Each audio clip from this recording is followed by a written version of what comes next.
घर हो या बाजार, दीपावली की रौनक हर जगह नजर आ रही है। राजधानी रायपुर के कोपलवाणी संस्था में ये रौनक कुछ अलग ही रंग ला रही है। यहाँ रह रहे मूक बधिर बच्चे अपनी रचनात्मकता से इस दीपावली के त्योहार को और भी खास बना रहे हैं। संस्था में बच्चे अपने हाथों से फैंसी दिए, सजावटी सामग्री और पूजा की थालियां तैयार कर रहे हैं। इन बच्चों का ये हुनर अब उनकी आमदनी का एक जरिया भी बन चुका है। संस्था के शिक्षकों का कहना है कि इस तरह की गतिविधियों से बच्चों की मानसिक स्थिति और आत्मविश्वास दोनों में सुधार आता है। साथ ही बच्चों द्वारा तैयार की गई वस्तुओं की प्रदर्शनी शहर के मॉल और सोसाइटियों में लगाई जाती है, जहां इन्हें लोगों का भरपूर प्यार और सराहना मिलती है। घर हो, दुकान हो या बाजार, हर तरफ दीपावली की तैयारियां जोर शोर से चल रही है।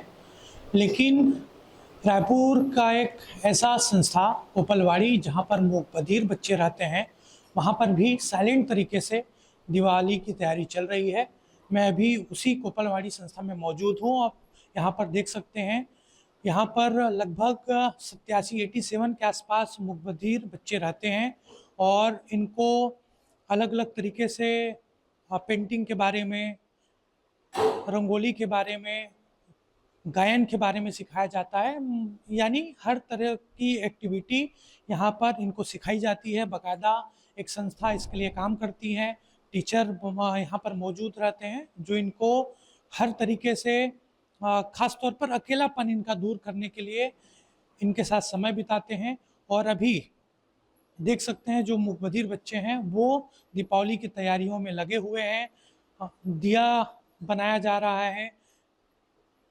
इसके साथ साथ जो साज सज्जा के सामान होते हैं दिवाली में, उसका भी एक तरीके से निर्माण इनके द्वारा किया जा रहा है। रंग रोगन दियों में किया जा रहा है। इसके साथ साथ एक तस्वीर और दिखाऊंगा। यहाँ पर देखिए, बहुत सारे हर तरह की एक्टिविटी बच्चों के द्वारा की जाती है। ये कुछ तस्वीरें यहाँ पर दिख रही हैं रक्षाबंधन की। रक्षाबंधन के समय भी इन्होंने राखी खुद बनाया था। यानी कुल मिलाकर देखा जाए तो भगवान ने ज़रूर इनसे कुछ छीना है, लेकिन इनकी जो कला है वो अब सामने उभर कर आ रही है।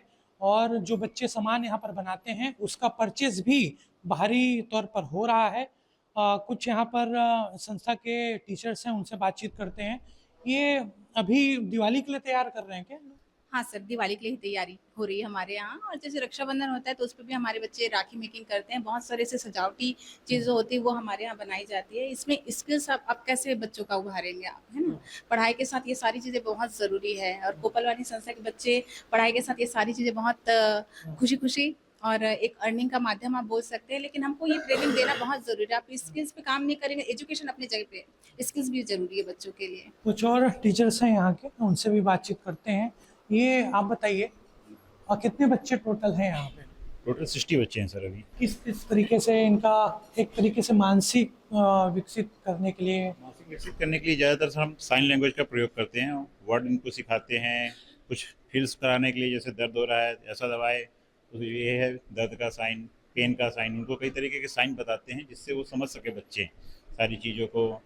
उनके फिंगर, आइस सबके साइन बताते हैं। काला है तो ये, सफ़ेद, रेड, अलग अलग तरीके के उनको हम साइन बताते हैं जिससे बच्चे समझ सकें। जैसे कोई काली चीज़ लेके आओ तो हम बताएंगे तो काली चीज़ उठा के लेके आ जाएंगे। तो ये सारी चीज़ इस तरीके से इनको बताते हैं। सारी चीज़ें ये संकेत से समझते हैं, ये सब दृष्टि से ही समझते हैं। बच्चों में एक तरीके से विकास डेवलप हो, उसको लेकर भी खास तौर पर ठीक है, बच्चे कलाकृतियाँ इस तरीके से कर रहे हैं। लेकिन जो यहाँ के शिक्षक हैं उनका भी एक बड़ा योगदान है बच्चों को आगे बढ़ाने में। और अभी दीपावली के साज सज्जा के सामान यहाँ पर तैयार किया जा रहा है और रक्षाबंधन के समय भी इनके द्वारा राखियाँ तैयार की जाती हैं।